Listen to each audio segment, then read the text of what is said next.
રક્ષાબંધન નિમિત્તે રિયલમીની ધમાકેદાર ઓફર 10 તારીખ સુધીમાં કોઈ પણ ફોન ખરીદો રિયલમીનો અને મેળવો 2 વર્ષની વોરંટી.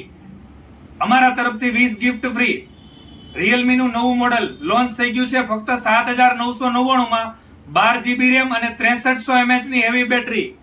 વોટર રેઝિસ્ટન્સ આવશે, ઉપર પાણી પડશે મોબાઈલને કાંઈ થશે નહીં. મોબાઈલ રફ એન્ડ ટફ મજબૂત ગોરિલા ગ્લાસ સાથે આવે છે. 2 અલગ અલગ કલરમાં આવે છે. 2 વર્ષ વોરંટી 10 તારીખ સુધીમાં ખરીદ્યો તો મળશે. અમારા તરફથી 20 ગિફ્ટ ફ્રી ફક્ત 7,999 માં. 12 GB RAM, 64 GB phone memory, C type charger, 32 megapixel કેમેરો. 20 ગિફ્ટ ફ્રીમાં 1 વર્ષ ગેરંટી વાળો નીપો કંપનીનો bulb free, bluetooth free, 6 glass સાથે juice set free, tea set free, hand blender free, puri machine free, wafer machine free, નાઇસની gym bottle free, chilli cutter free, મજબૂત Gorilla glass free. આમ ટોટલ 10. અને જો તમે અમારા ફોલોઅર્સ છો તો બીજી 10 નાની મોબાઈલની એસેસરીઝ. આમ ટોટલ 20 ગિફ્ટ ફ્રી. આ ઓફર ટૂંક સમય માટેને સ્ટોક રહે ત્યાં સુધી જ છે, તો જલ્દીથી જલ્દી લક્ષ્મીનારાયણ મોબાઈલમાં પધારો અને આ ઓફરનો લાભ લ્યો.